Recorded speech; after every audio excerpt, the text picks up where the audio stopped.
Hi, I'm Mike Blume. This is Lesson 3 concerning the tree of the knowledge of good and evil, the genuine spirit of Antichrist. We're talking about how God wants life inside of us and wants it to manifest and to give life to people and not condemnation. What came out of Adam and Eve's mouths after they ate the fruit of the knowledge of good and evil was a judgmentalism, so to speak. They were passing the buck, putting blame on others, preserving self. Adam said, God, the woman whom thou gavest me, she gave to me and I did eat. The woman said, the serpent beguiled me. David said, centuries, thousands of years later, God, against thee and thee only have I sinned. What a difference. And you see, this is the difference between the manifestation of the knowledge of good and evil, even in Christian lives, as opposed to the manifestation of God's life. When Jesus saw the woman at the well, having known she had 5 husbands, the one she was with was not her own, Jesus didn't condemn her. He gave her life. You see, a tree is known by its fruit. So God wants His life to manifest to us today and then be in us and out from us. This manifestation in believers is what John meant when he said he wanted to show his readers the same life manifested as Jesus Christ, whom he handled, touched, and heard. The way we can see what John saw, when John saw Jesus Christ physically, manifesting the Spirit of God, but is now in heaven, is for us to see other believers manifesting the same life that Jesus manifested. That's why it's so important that we heed Jesus' words when He said, these things shall you do, because I go to my Father. His Spirit is meant to be inside us, His life. And it requires a submissiveness in the Christian in order to manifest. Otherwise, it will be in you, but not be able to manifest. And this submissiveness might be something somebody's really trying to achieve, really trying to experience, but doesn't know how. Well, it's only through growing in the Spirit that this can be accomplished. Otherwise, if this life of God in us is not manifested, even if His Spirit's in us, the knowledge of good and evil will manifest. That's in our flesh, and it has even remained in our flesh since we were converted and became Christians, born-again believers. This life of God is hindered by the knowledge of good and evil, in fact.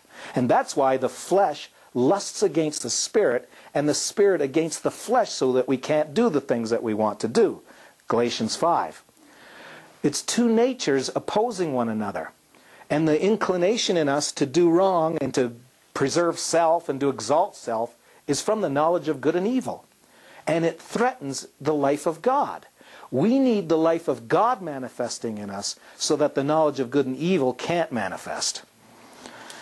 God not only gave us a chance to receive His life nature in our lives upon our salvation, but even after our salvation, He leaves us with corruptible flesh that has this knowledge of good and evil nature in it, that unless the body is kept under, will manifest instead of God's life.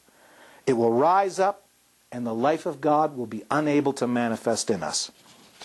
You see, God's not done with us after salvation. He also wants to check out and see how much we yield to God and put our flesh under so His life can manifest through us. Now, this will sound very alien and strange to somebody who's in ritualistic Christianity, which I propose is nothing but a knowledge of good and evil. It's a mimicry, it's a mockery of the real life of God in a person. When somebody really has the life of God manifesting, it's the love of God that people see in them, not their human love. The love of God living through them. Paul said, Christ lives in me. And people counterfeit that by making themselves try to love or appear loving. And there's no nature change. There's no real experience with God there. It's all a religious head knowledge. Knowledge of good and evil sounds very religious, but it's a counterfeit of the life of God. And that's what made it so successful with the serpent's temptation to Eve. Manifesting this nature of God is that important, that God has left us in corruptible flesh with this fallen nature in it, so that we would learn to yield to God's Spirit. It's that important that we learn how to manifest His life. He wants us to truly learn how to fully yield, despite the adversity of battling against flesh and the knowledge of good and evil all the while. The religiosity of the knowledge of good and evil was Satan's grand counterfeit of the will of God, that Adam have God's life. It's the genuine Antichrist spirit, the alternative to Christ. It so successfully fooled Eve that she was deceived into actually thinking it was the will of God for her. And people are just as deceived by the same spirit today in churches all over the world. It so replaced the true manifestation of God's life that the New Testament warns believers to beware of a form of godliness that denies the power thereof. Think about that.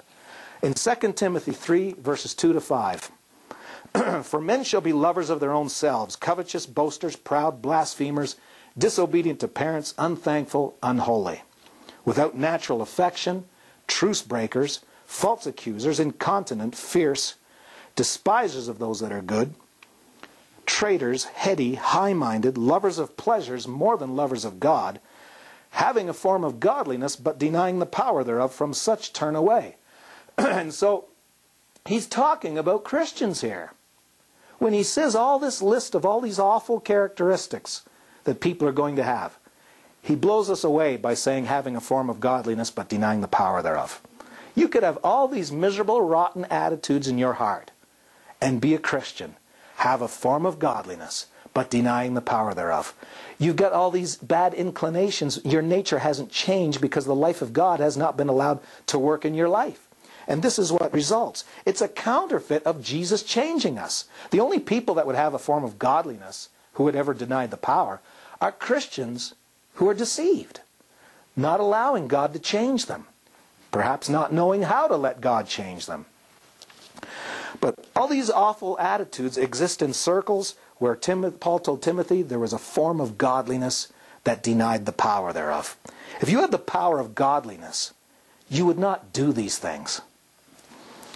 And so it's denying a life of true godliness in Christian lives. A counterfeit. It's God's Spirit that causes us to be godly. That's the power thereof. And so if we deny the power of godliness, we're denying the Spirit of God from manifesting in our lives. And it's not the acquiring of the knowledge of good and evil. This is good and that's evil. Now I'll be able to live right and be godly. No, that's a counterfeit. God's Spirit has to change your nature. That's the only way you will be godly.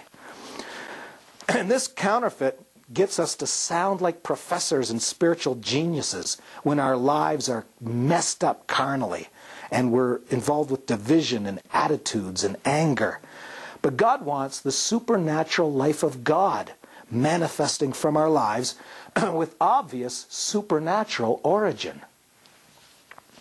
The genius behind this lying spirit of the knowledge of good and evil is how it causes us to concentrate upon what is good and what is evil, making it appear like it's God's will for us to have. Just get this knowledge of good and evil. Know what is right and what is wrong. Make yourself God. Make yourself live right. The same thing that God said about death to Adam, should he eat of the forbidden fruit, would be the case for the entire world, according to 1 John 2, verses 15 to 16. In our next lesson, concerning the tree of the knowledge of good and evil, the genuine spirit of Antichrist.